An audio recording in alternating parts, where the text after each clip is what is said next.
Seja bem-vindo ao podcast MG Familiar.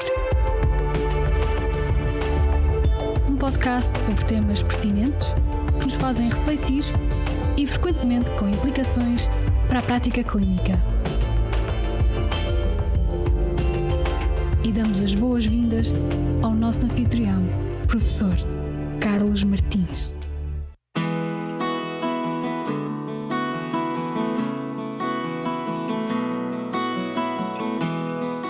Olá e bem-vindos a mais um episódio do nosso podcast. E hoje é um episódio especial porque temos connosco mais um dos vencedores do Prémio Médico de Família de Ouro na categoria Médico de Família ao longo da vida.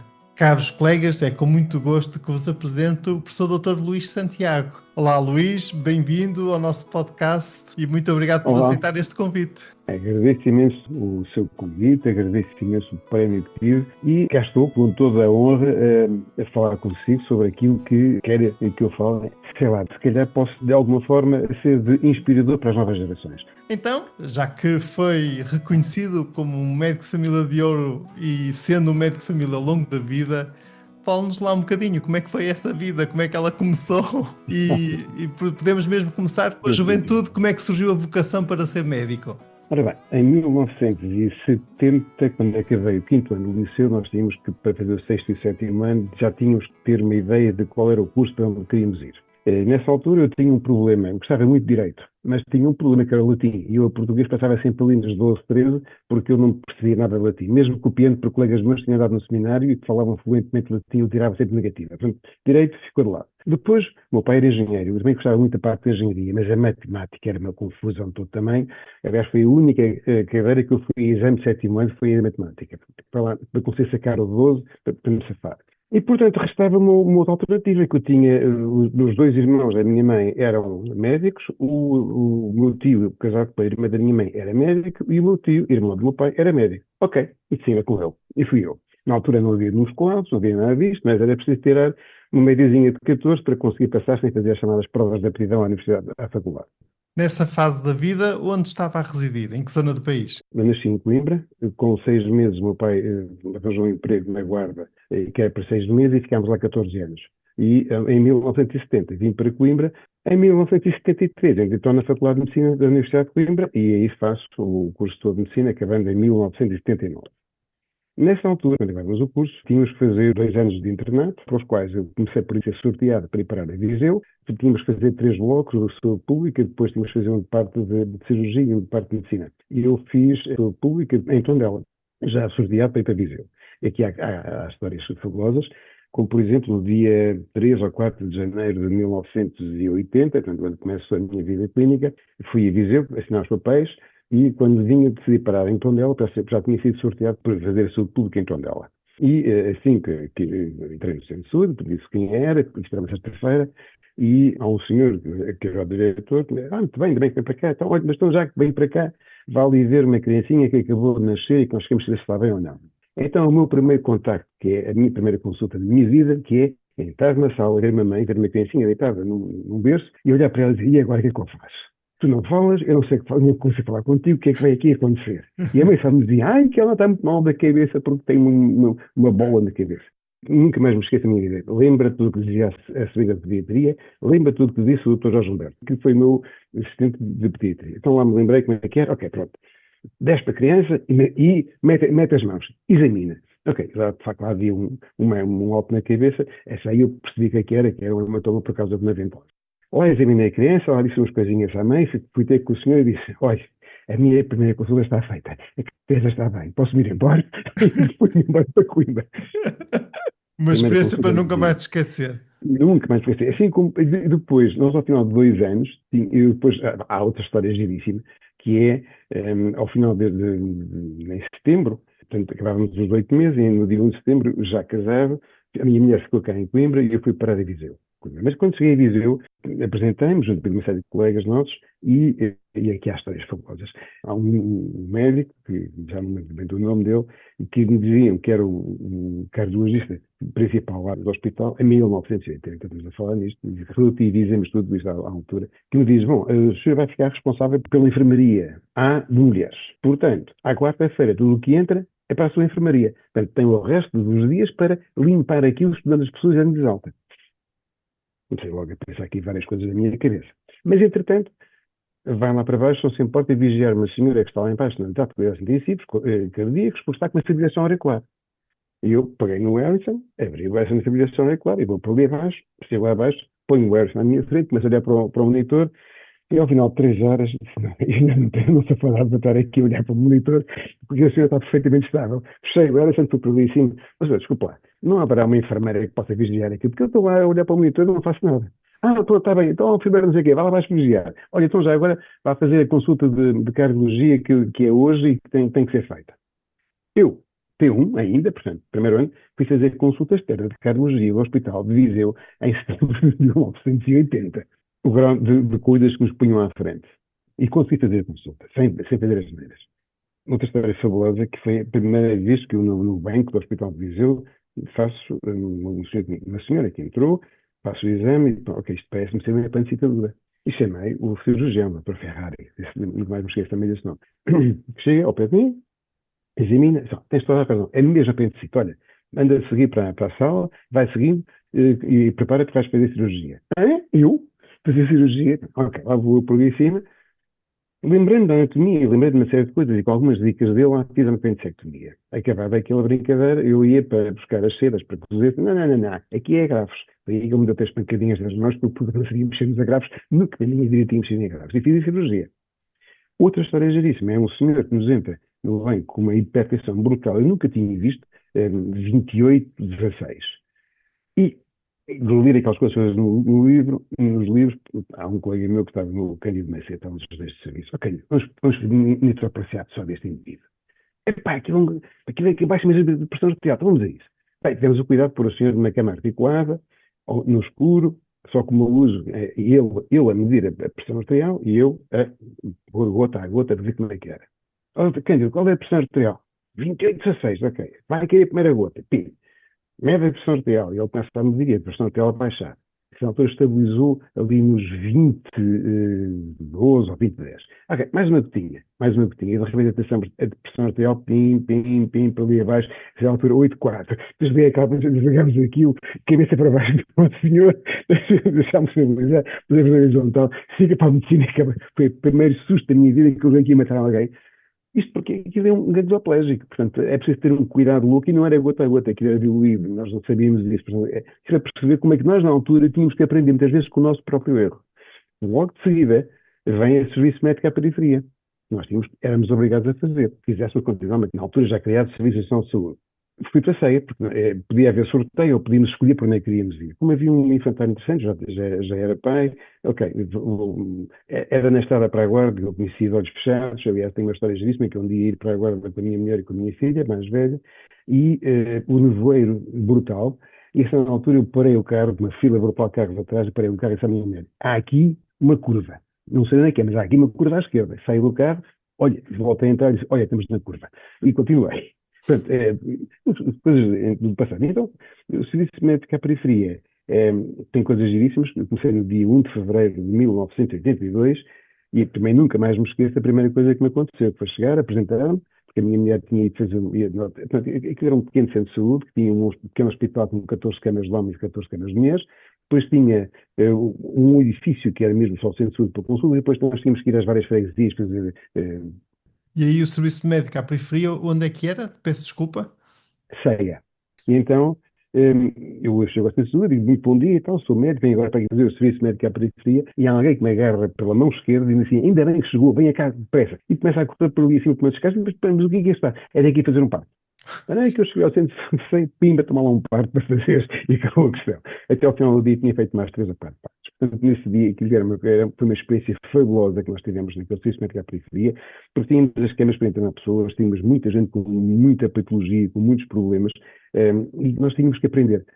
Aprendíamos sozinhos, mas falávamos muito com os nossos colegas. Portanto, nós íamos, aquilo é um grupo de 7 que, de facto, se sentiram muitíssimo bem, e tínhamos mesmo que falarmos com os outros, tínhamos mesmo que olhar para os tratados, porque era muito complicado, tudo aquilo que nós... complicado. Hoje em dia não é complicado, mas na altura era, porque nós estávamos a começar uma carreira e precisávamos de ver como é que era. E é curioso que um dia estava eu de serviço, nós tínhamos regularmente tínhamos de serviço, e de repente entram pelo gabinete, pela urgência adentro, 6 indivíduos, e que me dizem assim, nós somos os clínicos da X para cá para a Ceia. Ok, então eu nessa altura percebi, finalmente a carreira clínica geral começou e estes rapazes vêm para cá. Depois foi aquela questão de sabermos o que é que fazem os médicos clínicos geral vêm para cá, e o que é que fazemos nós que ainda cá estamos no serviço médico da periferia. Lá entendemos as coisas todas, lá nos organizamos E já agora, como é que se organizaram? Que tipo de tarefas é que ficou atribuída a uns e que tipo de tarefas é que ficou atribuída a outros? Passamos nós a ter mais a parte do centro de saúde específico da sede e o pequeno hospital, e eles começaram a tomar conta de todas as freguesias onde nós íamos. E já agora também, para contextualizarmos um bocadinho, porque temos muitos colegas nossos que acompanham o nosso podcast e que são jovens médicos internos e, portanto, já não imaginam muito bem o que era isso do serviço médico à periferia e do que foi isso de ser os primeiros colegas a exercerem no âmbito da carreira de clínica geral. Portanto, o serviço médico à periferia, no fundo, vocês aí ainda não eram médicos considerados especialistas? Não. Éramos médicos gerais que íamos ajudar as populações que durante muitos anos não tinham tido assistência de medicina e que, mas sem frequência desse serviço médico à periferia, nós não podíamos ser aceitos para o Harrison, nem podíamos entrar depois numa carreira médica. Esse estadio da carreira era ainda anterior à realização do exame de acesso à especialidade, o chamado exame do Harrison. Do Harrison na altura. Portanto, nós tínhamos que fazer esse ano e depois, quando vínhamos desse ano, alguns, eu como fui do último ano que eu passei na periferia, nós viemos em janeiro, portanto, acabámos no dia 31 de dezembro e tivemos o exame do Harrison logo em março. Outros anteriores a mim chegaram a ser, acabámos o curso, era P1, P2 e P3. P3 era serviço médico à periferia. Houve alguns que chegaram a ser P7. E só depois é que começou, de facto, a parte da clínica geral e eles entraram nisso. Exato. E também neste contexto evolutivo, mais tarde, esse componente, esses anos dos P1, P2, P3, P4 e do serviço médico à periferia, acabou por ser substituído aquilo que se veio a chamar o internato geral, Exatamente. Quando isso aconteceu era ainda de 2 anos e que, de certa forma, agora corresponde ao ano comum. É mais ou menos isso. E depois de fazermos o exame do Harrison, não é assim, é que escolhíamos uma especialidade. Eu posso dizer que quando eu fui para escolher o que é que eu quereria fazer, na altura não era como hoje em dia, que eletronicamente, na altura era por telefone. Ligava-se, tinha o telefone de Lisboa para dizer. Bom, e eu tive aquilo um bocado parado umas horas porque eu estava altamente indeciso, fruto de toda aquilo que eu era. Fruto da vivência que eu tinha tido no serviço médico à periferia, eu estava altamente na dúvida entre ir para a psiquiatria ou ir para na altura, a clínica geral. E optei pela clínica geral porque... Porquê? Bom, porquê a dualidade? Porque eram duas especialidades que lidavam com as pessoas, no seu contexto e nas suas queixas. Eu sempre fui um indivíduo holístico, sistémico, em que acho que as coisas não acontecem por acaso, e que muitas coisas estão ligadas e que os determinantes individuais são muito importantes, mas os sociais também, e portanto o indivíduo não é só aquilo que quer ser, mas também é aquilo que pode ser em função de tudo que está à volta. E mesmo as doenças que as pessoas têm a modo como as pessoas as vivem, a modo como são explicadas, a modo como conseguem lidar com elas, são determinantes no resultado final que vamos ter e, sobretudo, nas consequências em saúde que sofrer de uma doença ou de várias doenças pode ter. E então, nessa altura, eu achei que, bom, apesar de tudo, a psiquiatria é um bocadinho mais fechada do que a outra, então eu vou para a outra. E foi aí que eu mantive aqui. E foi aí que eu fui crescendo. Inicialmente fui parar a um sítio aqui a 10, 12, máximo 15 km de Coimbra, em que o soalho do meu gabinete tinha uns buraquinhos onde eu via as ovelhetas e as vacas ali debaixo. Foram os tempos interessantíssimos de aprendizagem, de conhecimento, de aprender novos termos. Consegui perceber que o grande problema que as pessoas tinham era não perceberem nada do que é que estava a acontecer. E por exemplo, temos, na altura, havia hipertensão arterial, nessa altura que tínhamos era diuréticos, e tinha aparecido em 1982 o primeiro inibidor da ECA. o Capital Credit só tinha 12 horas de vida e, por cima, perdia 50% da sua biodisponibilidade se tomado com alimentos. E explicar isso às pessoas era muito complicado, porque poucas pessoas estavam controladas. E a literacia que elas tinham, ou mesmo a formação académica acima da quarta classe, era, naquelas áreas, perto de muito rara. Hoje em dia as coisas são bastante diferentes. E ao fim de algum tempo, estava ali em Almalaguês, que era como condicionava a terra, vim para casa cheio de paninhos de Almalaguês, são bordados que as pessoas faziam em teatros, espetaculares, as pessoas de facto reconheciam de que maneira a forma como nós os ajudávamos. Bastava ir à casa de alguém, falar um pouco, medir, olhar, falar, e as coisas mudavam de que forma. E foi uma coisa que foi curiosa, porque eu, quando fui para lá, havia 3 médicos que lá iam de vez em quando, 3 médicos hospitalares, 2 eram cirurgiões e outro era de medicina interna. E de repente eles começavam-se a queixar-me que estavam a deixar de ter pessoas, porque as pessoas estavam todas a fazer um switch para mim. Porquê? Por causa de eu falar com as pessoas. Coisa que eles só ligavam era a patologia que existesse, e quase nem olhavam para eles, era ouvir a queixa, toma lá um medicamento e vai-te embora. E eu tinha uma maneira diferente de falar, ouvir, fazer pergunta, ouvir, depois eventualmente perguntar. Já nessa altura fazia uma coisa que muito mais tarde vinha descobrir, que era a tal medicina centrada na pessoa. Ouvir, ser empático, tomar a perspectiva, depois poder dizer alguma coisa que as outras pessoas e fazer um acordo com elas sobre aquilo que poderia ser feito. E isto saiu dali, isto ainda era o Centro de Saúde de Coimbra, depois de repente houve aqui uma distribuição por vários centros de saúde. Só tenho pena, hoje em dia eu digo, muita pena mesmo que o tal Centro de Saúde onde eu fiquei tivesse sempre tido à frente alguém que pura e simplesmente não pescava nada do que fosse medicina geral familiar ou na altura clínica geral, e que nas alturas em que eu mais pedi para que houvesse hipótese de haver lá internos, de haver outra formação, de haver investigação, sempre negou tudo. Até que mais tarde vem o ano de 2000. Entretanto, há histórias disso, mas nós tínhamos que ir fazer ensaios. E lembro-me que um dia, por causa também desta coisa de falar das pessoas, atrasei um pouco na consulta e houve alguém que saía daquilo, fechava à 1h30, e à 1h30 andaram todos a ver que estava tudo fechado, julgando que eu tinha que fazer um domicílio, fecharam a porta. De maneira que eu, nesse dia, tal como o senhor estava comigo na consulta, digamos, sair pela janela. Foi a única forma que havia de sair. A única forma de sair. E depois ir ao café que lá havia ao lado e ligar para a casa de alguém e dizer: bem, agora vem o cara abrir a porta e fechar isto tudo porque nós abrimos a janela. Não havia telemóveis, era por telefone. Eu estava no meu gabinete e se alguma pessoa ligava para falar comigo, vinha o funcionário da secretaria ter comigo, bater à porta, olha, está ali um problema para si, eu tinha que pedir desculpa à pessoa que estava comigo, tinha que ir à secretaria, falar com a pessoa, depois voltar, para perceberem quais eram as diferenças que existiam. Força. Estas partilhas estão a ser mesmo muito interessantes e estávamos nos anos 80. Sim. Portanto, ainda estávamos numa era pré-medicina baseada na evidência. A medicina baseada na evidência surge nos anos 90 e, inclusivamente, digamos, a estruturação do internato, da nossa especialidade e todo o caminho que se seguiu. Nesse sentido, quando o tempo vai passando e quando chega, por exemplo, a essa fase, eu sei que o Luís sempre teve muito carinho pela área da investigação e, como disse ainda há pouco, pela área da medicina centrada na pessoa.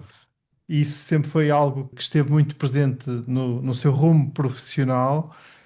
Quando começa a ter a percepção destes novos conceitos da medicina baseada na evidência, de toda a visão holística e humanista da medicina centrada na pessoa e da medicina geral e familiar, como é que se deu esse descobrimento, digamos? Deixe-me dizer-lhe que a resposta parece ser tonta, mas é a resposta mais verídica que eu lhe posso dar. Eu fazia isso sem saber que eu fazia. Só mais tarde, quando os conceitos surgem, é que eu me identifico. Olha, é aquilo que eu faço. Ou seja, estas coisas às vezes são inatas e quando às vezes se questiona o paradigma, às vezes nós já estamos dentro do paradigma e só temos que nos questionar para conseguirmos melhorar. Porque na altura, inclusive, nós fazíamos registros em papel. Era escrever à mão. E portanto, não há diferença entre olhar para um computador quando estou a escrever ou olhar para um papel quando estou a escrever, esquecer a pessoa. Só que Já nessa altura eu fazia uma coisa que toda a gente me criticava, dizer que eu era doidinho da cabeça, que era não ter a pessoa do lado da secretária, tinha ao meu lado. E já nessa altura fazia uma coisa, que era falar com a pessoa e depois vir aqui escrever e escrever em voz alta aquilo que estava a dizer. E muitas pessoas me questionaram, mas porquê é que está a fazer isso? Porque assim eu sei que a pessoa sabe aquilo que eu estou a fazer. Não sei, maluquinho, uma coisa qualquer, não faço ideia nenhuma. Ali perto havia o Sobral Cedo, que é um hospital psiquiátrico, e portanto, se calhar, eh, há coisas que nos são inatas. Às vezes fazemos coisas sem querer antes do tempo, sem sabermos o que estamos a fazer, mas parecemos um pouco diferentes. E Eu o posso facto. partilhar que me aconteceu algo semelhante. Ou seja, eu, quando terminei o curso, passado pouco tempo, foi durante o internato geral, nos 2 anos de Uhum, internato geral, que começa a surgir o conceito de medicina baseada na evidência, da uhum, evidence-based medicine. Era certo, certo. algo novo, recente, que se começava a falar. E lembro de uma reunião no Salão Nobre do Hospital de Santo António, em que alguém veio de fora apresentar esse tema. E depois, logo a seguir, realmente eu tinha o gosto também pela medicina geral familiar e já tinha um pouco à sua Sim. imagem e semelhança esse gosto pela medicina centrada na pessoa. Uhum. E quando alguém me apresenta o McQueeney, o livro Sim, sim, do sim, sim, sim, sim, sim. McQueeney, e eu começo a ler aquelas páginas digamos, a conjugação destes dois mundos, do mundo da medicina baseada na Uhum. evidência e do mundo da medicina centrada na pessoa e de todos os pilares da nossa especialidade Uhum. que o McQueeney tão bem expõe logo nos capítulos Certo, iniciais do certo, seu livro, para mim foi também uma sensação de revelação, uma sensação de certo. é este o meu mundo, é neste mundo que eu quero estar. Certo, certo, certo, certo. Porque, aliás, bem, mais tarde, na ULI, depois com os internos, porque só muito tarde é que consegui ter internos, é que só quando mudei de centro de saúde, eu dizia sempre aos meus alunos, em particular aos meus internos, com quem fiz sempre uma brincadeira que foi sempre falar com eles antes de eles entrarem, quando sabia que tinha que ser escolhido, eu convidava-os para irmos beber um café, e uma das coisas que eu fazia sempre era dar-lhes um livro. Comecei por ajudar uma Queenie. Comprava, dava e dizia até à página 164 isto tem que ser lido. E depois da EB também dava-lhe e todos eles, como fizeram 4 anos, exceto um que fez 3, mas acabou por fazer 4, tinha um conjunto de livros que era o Ser Bom Não Basta, o Efeito Checklist, os livros do Atul Gawande, mas calhar o Ser Mortal. Portanto, os livros do Atul Gawande, todos os meus internos os tiveram, que eu lhes dei. Às vezes com umas variações, que dava 2 vezes o mesmo livro ao indivíduo, depois tinha que trocar aqui, mas tudo bem, mas as coisas lá se fizeram. Mas porque eram livros que estruturavam a cabeça para desestruturar aquilo que eles tinham, com que eles vinham da faculdade. Mas voltando atrás ainda, eu ainda sou o Carlos falou nessa história da necessitação da evidência. Ainda sou do tempo em que de repente desaparece alguém e diz, para a partir de agora, as notas passam a ser tomadas sob o ponto de vista do S, do O, do A e do P. Exatamente. A Porque criação do registro clínico estruturado, não exatamente, é? Registro médico orientado por problemas. porque antes cada um escrevia como lhe apetecia. E eu lembro, Exatamente. eu lembro-me que já antes, quando eu tomava notas, antes desta coisa, e depois virem os papelinhos lá com o S, o A e o P escrito, já nessa altura eu fazia uma coisa que era queixa do doente, exame físico, possibilidades diagnósticas e medicação. Eu estruturava já desta forma. Já era um género de soap. Há outra história de periferia que é fabulosa. Havia um médico lá na Terra que era considerado como o melhor médico lá havia. E um dia o senhor vem procura-me e diz: olha, eu depois da manhã tenho que ir à guarda, tenho lá uma reunião, como eu não posso fazer aqui a consulta, eu vou-lhe pedir para o senhor ir ali ao centro de saúde fazer a consulta desse meu dia. E eu, isto é uma coisa fabulosa, porque é que me escolhe logo a mim? Ele deve reconhecer que tem alguma vantagem. Ok. Mesmo assim, preparem bem, no dia de X, lá vou eu, entro no gabinete, vejo uma pilha de 12 processos. Os processos eram os papéis que estavam ali empilhados. E pego no primeiro, chamo a pessoa, ela senta-se, então o que é que traz cá? Ela lá me disse, e eu abro o processo e nada escrito. 12 pessoas, exatamente da mesma forma, que acharam as coisas e nada escrito. Sem eu poder fazer nada, porque não sabia que ligações é que eles tomavam. Portanto, eu despachei 12 pessoas em meia hora. No dia seguinte encontrei a senhora, desculpe lá, eu não estou a fazer nada, porque na verdade, eu esqueci-me de dizer que era a Maria não sei o que tem esta doença e aquela doença também, este medicamento e aquele medicamento. Eu tinha tudo na cabeça. Portanto, aí eu percebi, foi a primeira vez que eu percebi na minha vida, se não há registros, o que é que se pode fazer? E Exatamente. cada um fazia os registros como lhe apetecia. E depois, perceber a letra de médico e perceber o que é que lá estava escrito era complicadíssimo.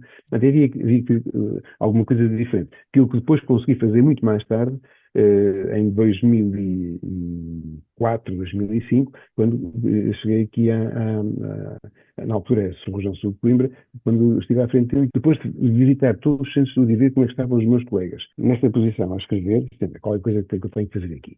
E foi aí que já tinha umas ideias por ter estado em Lisboa, no Infarmed, que podia haver, posso haver, na altura era um SAM, eu peguei naquilo, vamos informatizar. E fizemos um esquema e começámos a informatizar e começámos a tentar. Foi um desafio para que, ao menos, os médicos estivessem em posições diferentes. E depois há histórias curiosíssimas, como, por exemplo, no centro de saúde, onde fomos instalar aquilo. Bom, agora vão pegar no rato e vão levar setinha ali àquele sítio. E havia pessoas que iam diretamente com o dedo ao ecrã, quase que foram ao ecrã. Quer dizer, mas, enfim, isso é mais tarde. Portanto, isso são os desafios e as mudanças de paradigma que eu tenho que fazer. Ainda, sob o ponto de vista da medicina na altura, clínica geral, e depois passagem para a medicina geral familiar. Isso é quando, de facto, a ordem reconhece a especialidade, nos faz, há um upgrade, e nessa altura eu estava altamente motivado e metido dentro da Associação Portuguesa de Medicina Geral Familiar e tentávamos a sério fazer mudanças para melhorar a maneira como os médicos estavam a trabalhar para que pudesse haver mais cientificismo, para que pudesse haver melhores registros, para haver melhores seguimentos. A maior parte das pessoas não pensava ainda muito na questão das pessoas, ou do resultado de uma consulta, ou da consequência de uma consulta. O que se pensava mais era como é que estamos a desempenhar a profissão. Começa a haver, nessa altura, de repente, a passagem de pensar o resultado e a consequência, para pensar naquilo para quem estávamos a desenvolver a consulta. E é aí que uma clínica tem muita influência quando começamos a influenciar muita gente. Portanto, está aqui um contínuo. Começamos pela criação da carreira, depois a entrada da especialidade, e depois a melhoria das condições técnicas da especialidade, e depois, mais tarde, se começa a pensar que isto serve para alguma coisa. Porquê? Porque o ataque à especialidade era muito grande por todas as outras. A memorização era brutal. Portanto, nós precisávamos demonstrar que aquilo que estávamos a fazer servia para alguma coisa. Todos nós sabíamos, e sabemos hoje em dia, que a medicina não é uma ciência. Ponto final, parágrafo. Se quisermos, é uma ciência económica. Porquê? Porque nós o que fazemos é para evitar que as pessoas fiquem doentes. E, se doentes, para poderem ser ativas para a sociedade e para si mesmas. Se, por acaso, ficarem, que fiquem o menos tempo possível. E estando cronicamente doentes, para que estejam o mais tempo possível capacitadas, ou em poder das suas faculdades, para poderem ser ativas para si e para a sociedade. Portanto, neste aspecto, a medicina é uma ciência económica. Não é, propriamente, uma ciência científica como outras, como a matemática, como a física e por aí fora. São diferentes. Se nós dissermos que toda a gente tem que ter o mesmo resultado quando toma o mesmo medicamento, estamos a mentir, porque não é verdade. Porquê que não é verdade? Porque há muitas questões que estão para lá da tal ciência do número exato que levam a que as coisas não sejam como nós quereríamos que fossem. Eu percebo esse raciocínio, mas também depois tem que entrar aí uma versão humanista, não é? Agora, estou a Não é dizer, só para a pessoa estar ativa, como é para estar bem e para se sentir feliz claro, e para se sentir, para ter já, qualidade de já, vida. já lá vamos, porque é isso mesmo. Não faz sentido haver saúde física só, sem que haja depois a parte sistémica cá de cima. Isso é mais um trabalho que a seguir está a ser feito. Repare que os primeiros tempos, por exemplo, os projetos de Alfredo por aí fora, pensava era sempre na produção das consultas, as pessoas tivessem consulta. Não se pensava no resto. Depois começou-se a pensar no resto. Pronto, digamos que o tal holismo da especialidade vai-se construindo aos poucos e poucos. Hoje, cada vez mais, até por causa das redes sociais e por todo o resto, nós cada vez mais pensamos na saúde mental das pessoas. Coisa Sim. que há uns anos não se pensava. Há uns anos era a psiquiatria. Não. Cada vez mais, nós, médicos de ciência familiar, temos muito a fazer sob o ponto de vista da saúde mental. A primeira vez que eu ouvi falar nisto, eu disse que deve ser maluquinho, mas alguém me dizia assim, cerca de 45% a 60% das nossas consultas são por motivos que as pessoas têm no próprio dia e, sobretudo, por medos de doença. Não deve ser. Ok, depois comecei a ver, e de facto, grande parte dos problemas que surgem são novos. Se nós começarmos a fazer bem as perguntas, são os medos que as pessoas têm, são os receios que as pessoas têm de ter qualquer problema de saúde.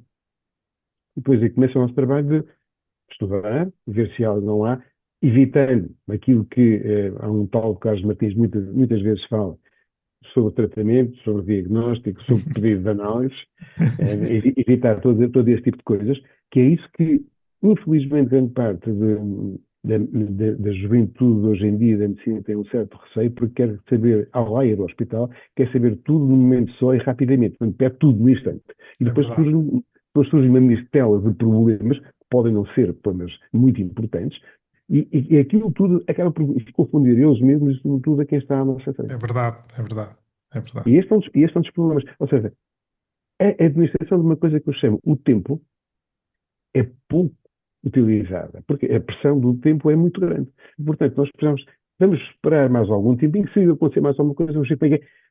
Não, hoje em dia não é o rigor do cientifismo do tem que ser já, se calhar leva-nos a fazer excesso de coisas e não há sistema qualquer que consiga aguentar. As próprias estratégias de espera ativa e de vigilância ativa não Exato. são trabalhadas nem ensinadas na faculdade, porque nem sequer há tempo para ensinar isso também. Aí está, aí está, aí está. É. É isso mesmo, é isso mesmo. E, portanto, se um aluno é formatado nesse tipo de comportamento, depois, mais tarde, tenderá na sua prática inicial a dizer que tem que ser tudo feito. Ainda por cima, eu agora não tenho aqui o meu smartphone, mas ainda por cima com aquela história de que se eu tenho hoje em dia acesso a tudo no meu smartphone. Eu lembro-me, ainda em 2004, talvez 2005, de muitas vezes pessoas que me chegavam com queixas, eu percebi que podia ser, e olha, desculpe, eu vou pegar aqui no livro para ver aqui uma coisa. E li isto, aquilo que estava escrito sobre as queixas, pronto, ok, pode ser isto. Mas era com o livro à frente. Hoje em dia já ninguém vai pegar no tratado para ir ler essas coisas, não é? Pois, pois, pois. E Temos temos este tipo de problemas. outra questão que é o próprio cidadão e depois também os clínicos. Aqui a imagem que eu dou é a evolução também do que aconteceu, por exemplo, na indústria automóvel. Certo, Aqui há 30, 40 anos, não é? O carro tinha dois ou três luzinhas no tablier sim, que sinalizavam quando certo, o óleo estava a necessitar de certo. ser substituído ou uma anomalia no motor. E quando isso acontecia, realmente havia um problema e nós tínhamos que ir rapidamente com o carro à oficina. Hoje em dia, o carro vem equipado com múltiplos sensores, são Exato. dezenas e dezenas de sensores, e por vezes até acendem uma luzinha e vamos à oficina e está tudo bem, basta fazer reset ao Pois, computador de bordo. exato, exato. Não, Na medicina passa-se um bocadinho algo semelhante, ou seja, é, dispomos de muito mais tecnologia na área dos exames complementares de diagnóstico, muito mais indicadores, e agora se incorporarmos os wearables que alguns pacientes já pois, trazem consigo, e temos múltiplos sinais, múltiplos sensores, múltiplos dados de informação.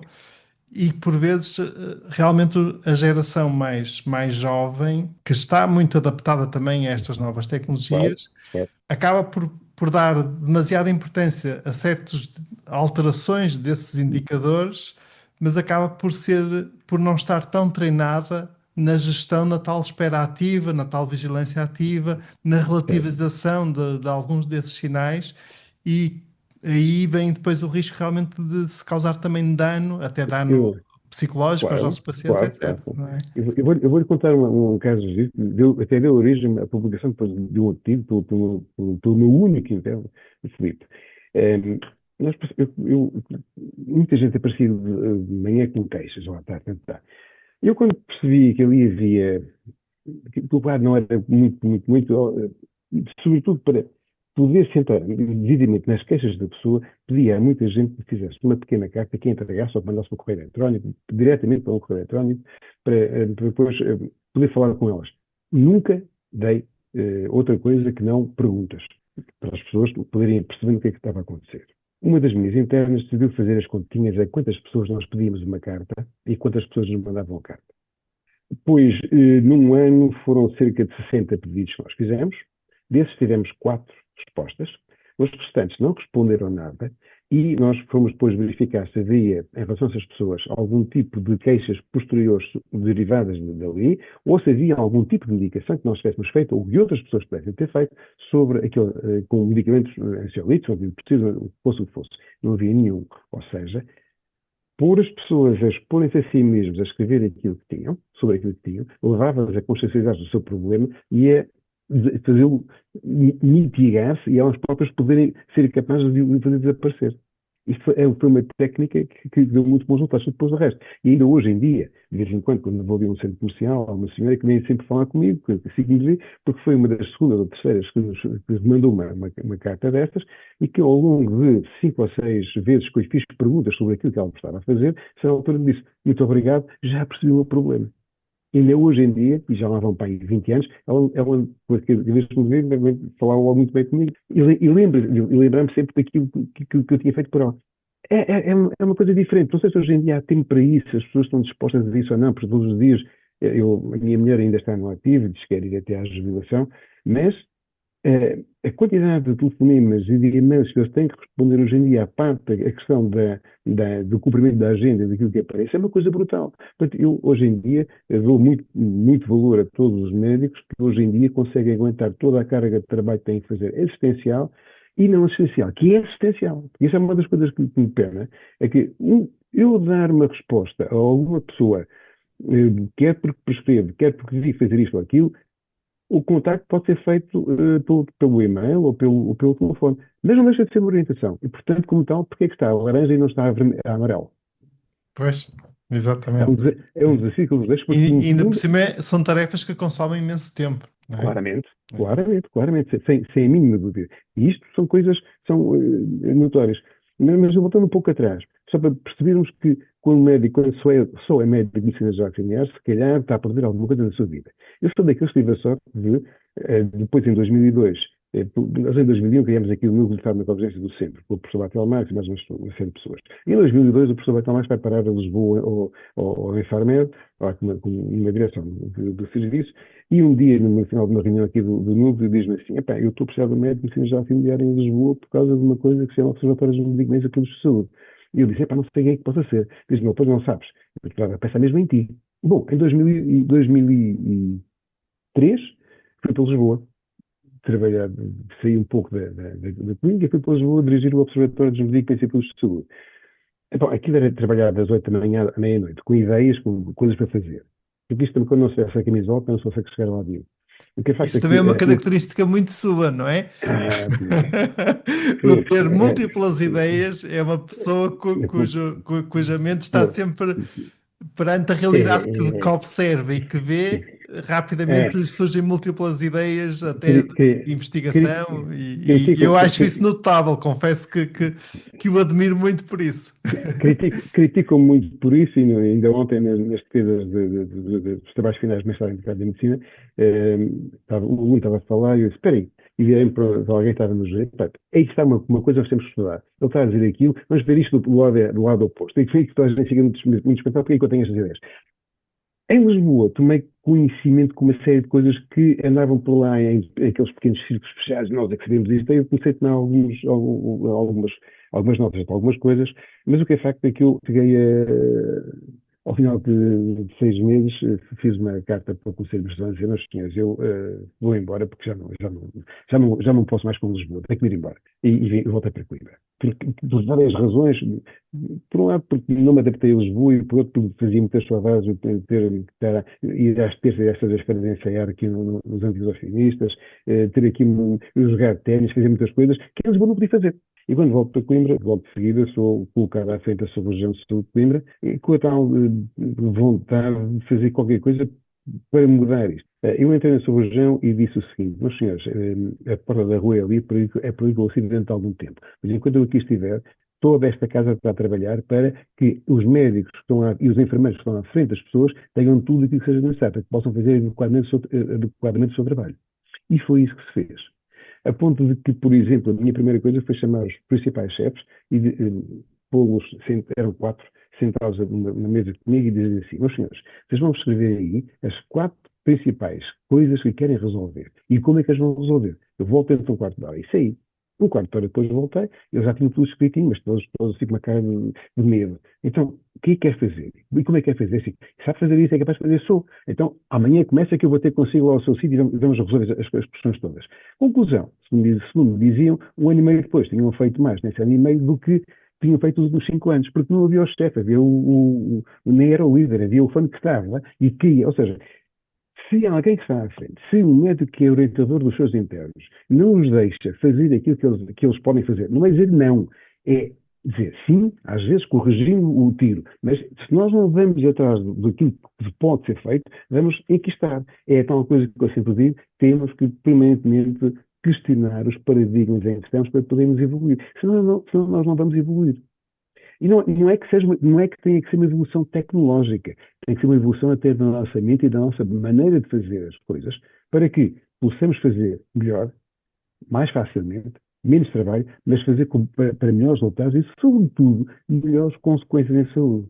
Porque muitos de nós leem aqueles trabalhos dos outcomes. O que é um outcome? Um outcome é um result. Um outcome é qualquer coisa que vamos obter mais tarde, que vem de fora. Vem de fora daquilo que nós estamos a fazer. Por isso é que é um outcome. Senão era só mesmo um result, um resultado. Muito interessante.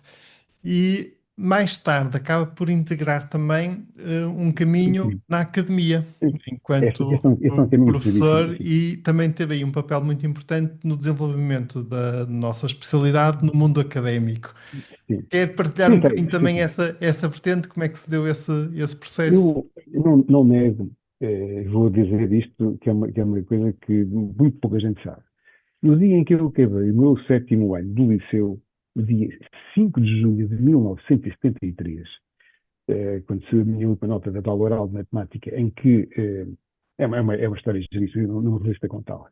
O professor Marcelino Paiva, que era uma excelente pessoa, foi tal que me levou a exame com 11. Eu dizia, pá, eu quero saber se tu sabes mesmo ou não. E vou ao exame e tirei 11.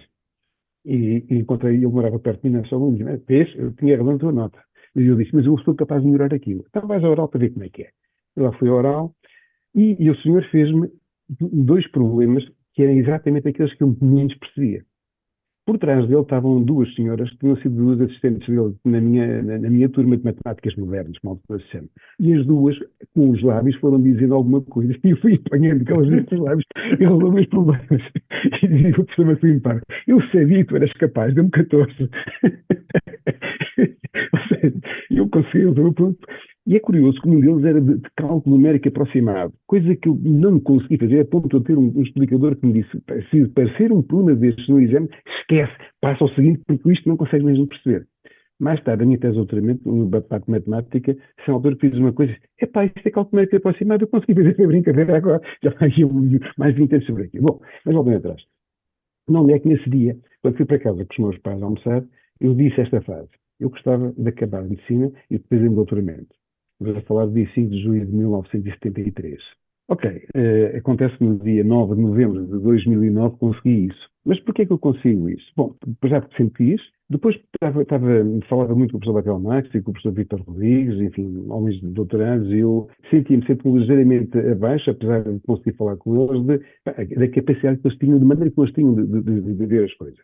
E surgiu primeiro, quando estávamos em Lisboa, estávamos os três na mesma casa, íamos falando de uma série de coisas, e só por isso o professor Vítor, que era mesmo de medicina, Vítor, eu vou avançar para o doutoramento. Ele diz-me, não vais avançar para o doutoramento, tu vais mesmo fazer o mestrado.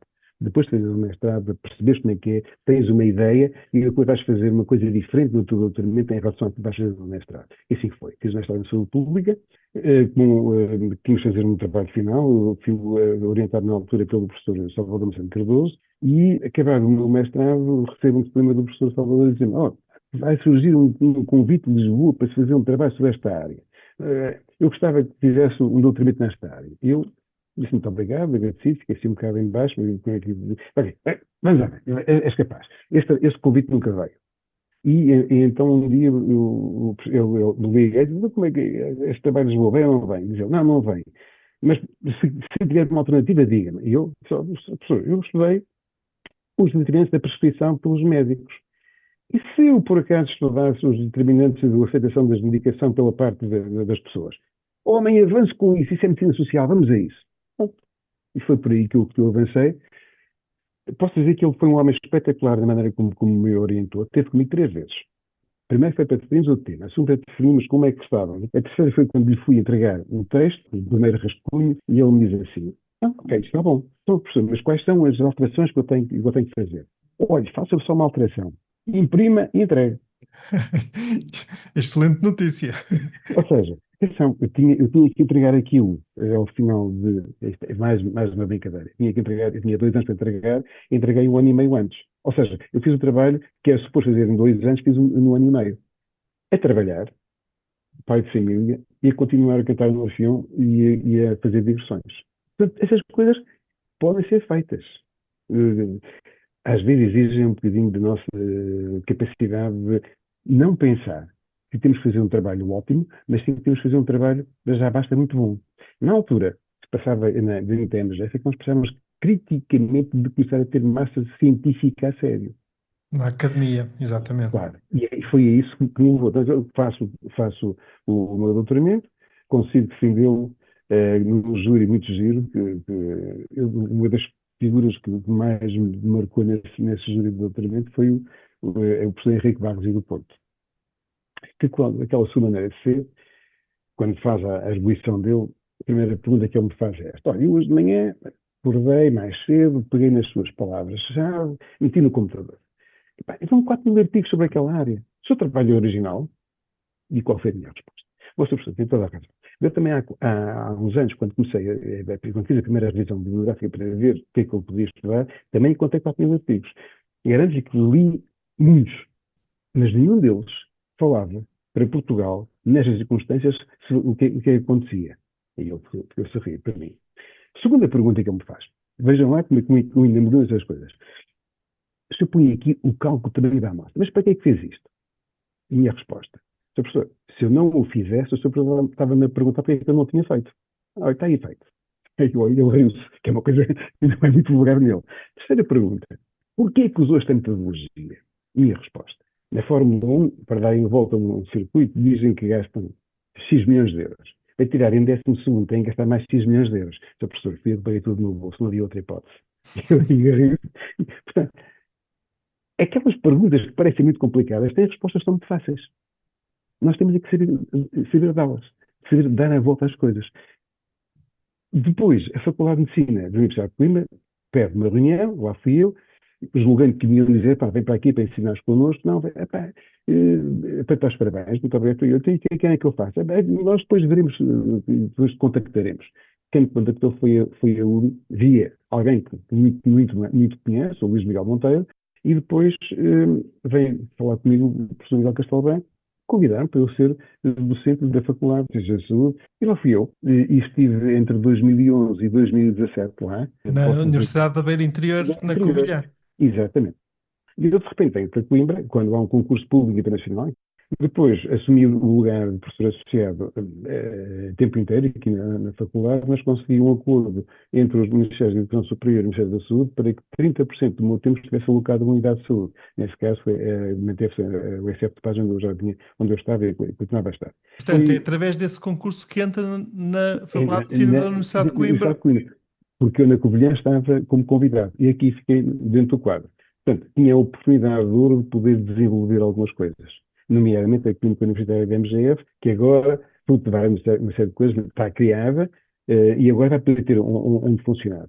E o que é que eu tinha nessa altura que fazer? Tinha que, tal que já tinha feito antes na UBI, um bocadinho cá em Coimbra, tinha que fomentar a sério o aparecimento de doutores.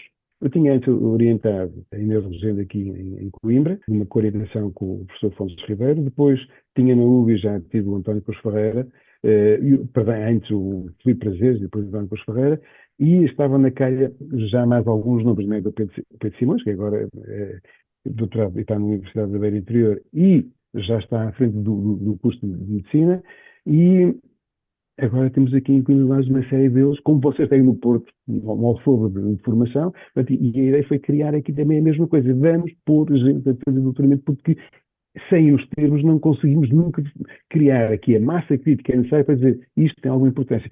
E imediatamente o Conselho Científico aqui da Faculdade começou a modificar um bocadinho a sua maneira de ver a medicina familiar. Por publicações, por intervenções e, sobretudo, pela quantidade de trabalhos finais em medicina, de mestrado integrado em medicina, que nós passamos a orientar. Somos a área que mais orienta. Eu devo sublinhar este progresso e que felizmente aconteceu em várias das nossas escolas médicas pelo país, mas vocês aí também tiveram um trabalho realmente, e o Luís teve um trabalho importantíssimo, e realmente isto é algo que é muito importante para o desenvolvimento da nossa especialidade e para o reconhecimento da nossa especialidade. E, portanto, o meu aplauso e a minha vénia perante todo esse Muito trabalho agradecido. que o Luís, Ah, com os seus pares aí em Coimbra, desenvolveram. fundamentalmente, eu costumo dizer sempre, o meu trabalho foi sempre de abrir portas e tenho muito um trabalho que é, já em público disse, tenho muito um trabalho de pica-miolos, ou seja, estimular. Sim, Eh, sim, Somos capazes. já agora também me permita, há um bocadinho falávamos da sua característica de ter sempre muitas ideias, não é? Uhum. E eu Às acho que vezes essa é não. uma característica fundamental para um professor da faculdade. Ou seja, o professor da faculdade não é tanto, às vezes há uma tendência de olhar para o professor da faculdade como aquela sumidade que está lá no seu Não é. pedestal. Não é. E eu gosto de ver as pessoas da faculdade que olham para a realidade à sua volta e que, perante a realidade que têm à sua volta, tentam questionar essa realidade, tentam abrir portas para se perceber melhor, para se estudar, para se investigar, para encontrar respostas que depois possam ser aplicadas nessa realidade. É isso mesmo que tem que ser feito. De facto, quando entrei para a faculdade, achei bem, não posso ser como aqueles indivíduos que eu conheci e que foram meus professores, que eram, Claro, eles é que sabiam tudo. Não, eu não sei tudo. Eu sei alguma coisa daquilo que andei a estudar. Portanto, eu tenho que aprender com os outros que estão perto de mim, que estão a fazer coisas exatamente. novas. Quando muito Exato. posso criticar o seu ponto de vista, cuidado quando estamos a ir. Infelizmente, para mim, em relação aos mais novos, já tenho mais idade, mas já vivi mais algumas coisas. Já tive algumas coisas que não foram muito bem resolvidas. Portanto, para evitar que eles caem e batam com a cabeça no mesmo sentido que eu bati, antes avisá-los e levar as coisas para a melhor maneira. Nós temos várias coisas para resolver dentro da medicina familiar. Uma delas é até que ponto é que nós vamos sucumbir ou não à questão das guidelines e dessas coisas todas. O que é que vai acontecer dentro de algum tempo quando nós começarmos a receber pessoas que vêm com, olha, eu ontem acordei, senti-me com isto, fui à chave de volta, ele diz-me posso ter isto, posso ter essa doença, que tenho que ter janela, tenho que fazer este tratamento. Agora faça-me lá isto. Qual é a nossa capacidade de encaixe e depois da resolução. Depois temos que ter atenção a uma outra coisa. Até que ponto é que a tecnologia dos smartphones e das guidelines vai substituir o médico? Aquilo que eu digo aos alunos, vocês, as pessoas passam, eu posso chegar a uma unidade e clicar lá no portal, lá está, eu tenho isto, isto e isto, e sai-me, o algoritmo diz que sai do papel a dizer para fazer as análises. Eu chego, faço as análises, meto lá o papel, aquilo lê e produz a resposta com uma receita. Para que é preciso o médico? E os alunos ficam todos a pensar, e até que hoje dizem, será que o médico é importante para comunicar? Ah, sim, para comunicar. Tipo, vocês sabem comunicar? Não sabem. E este é o grande problema. Muito interessante. Atenção que tudo isto implica que nós sejamos muito bons médicos do ponto de vista de conhecermos medicina. Sem dúvida, sem dúvida. Portanto, isto não é só palei fora porque muitos dos nossos internos que sejam a ouvir esta conversa, estão a palei sobre uma série de coisas muito giras, mas ali, saber tratar uma hipertensão, não sei o quê. Ok, a gente sabe isso, isso tem que saber isso fundamentalmente. Não é saber que para esta doença, aquele medicamento, é saber o que é um medicamento que vamos utilizar naquela doença? Porque é uma coisa que nós nos esquecemos muito. É que muitas das queixas que nós temos diariamente são devidas a efeitos adversos de medicamentos. Nos esquecemos disso. As interações farmacocinéticas e farmacodinâmicas têm que ser sabidas. Aquele ponto 4.8, 5.1, 5.2 do RCM, nós temos que o saber. E há muitos de nós que utilizam dezenas de medicamentos, mas que não têm ideia de quais são os efeitos adversos, nem os problemas farmacocinéticos e farmacodinâmicos. Isto é fundamental que nós, como médicos, saibamos, porque também temos que saber medicina. Claro que sim. Agora, se só soubermos medicina e não soubermos mais nada, provavelmente vamos ter problemas. Por isso é que eu aconselho todos os meus internos a terem uma atividade fora da medicina. Eu tinha e tenho, jogava ténis e cantava. E são coisas que são importantíssimas para a nossa saúde mental. Nós sofremos, os médicos sofrem de um problema que é a medicina aguda, que depois se torna crónica. Só vemos algumas coisas. Temos alguém do Porto dizia, quem só sabe medicina, se calhar nem medicina sabe, mas eu não vou tão longe, só vou dizer é que se nós não estivermos relacionados com a sociedade, nós não vamos ser capazes de ser bons médicos. Porque nos falta aquela componente de saber do lado lá, a tomada de perspectiva.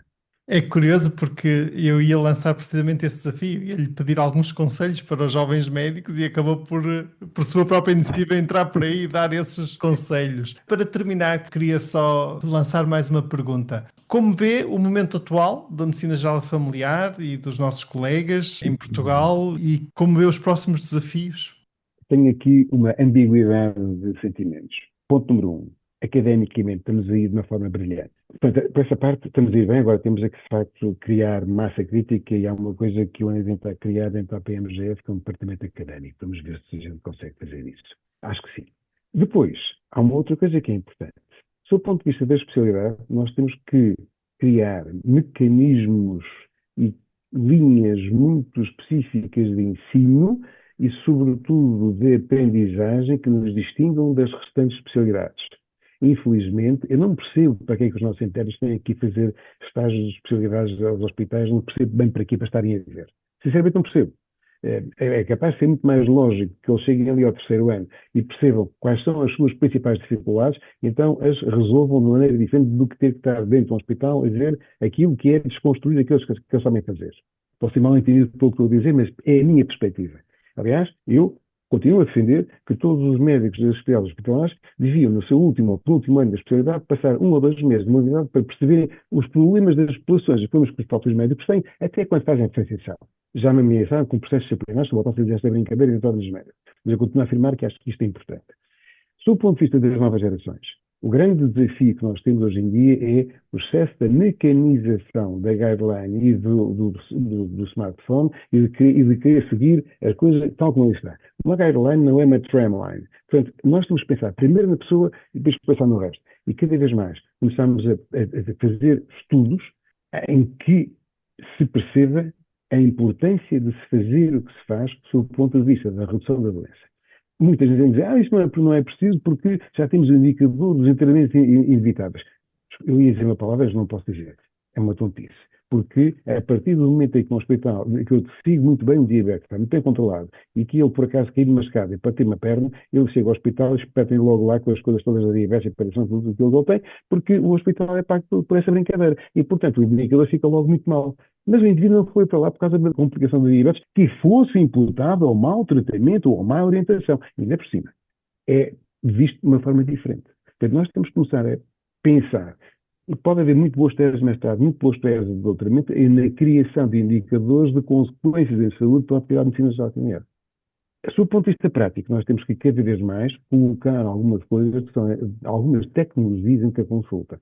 Porquê é que nós não devemos ter adaptar teste? Porquê é que nós não devemos ter uma máquina de hemoglobina A1C? Porquê é que nós não podemos ter alguns testes que nos dão potência reativa de uma forma muito rápida? Coisas muito simples que nos podem evitar pedir não sei quantas análises que não são necessárias, ou tiras para sabermos a relação albina-creatinina na urina. Porquê é que não devemos ter isso na consulta? São coisas que nos permitiriam evitar muitas diferenciações e que nos fizessem ter as pessoas ali. Eu lembro-me quando estava na periferia, mandar para que alguém a 90 km para ir a uma consulta. Não, nós é que temos que resolver ali a questão. E é se calhar um pouco o medo que muita gente jovem tem de estar a fazer mal alguma coisa, não sabe fazer tudo aquilo que é necessário fazer, que está a fazer com que haja, se calhar, excesso de diferenciações não necessárias. Muito bem. Luís, foi um gosto enorme de ter esta conversa consigo. Uma vez mais, muitos parabéns pelo Prémio Médico de Família de Ouro na categoria de Médico de Família ao longo da vida. Foi inteiramente justo este reconhecimento de todos nós e dos seus pares e fiquei mesmo muito feliz por este prémio que lhe foi atribuído.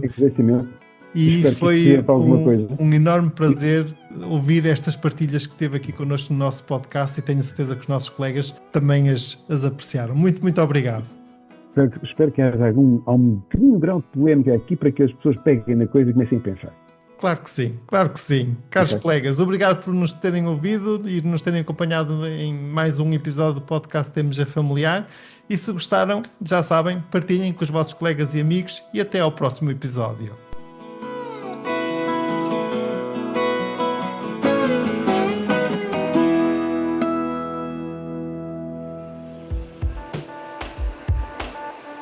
E terminamos assim esta edição do podcast MG Familiar.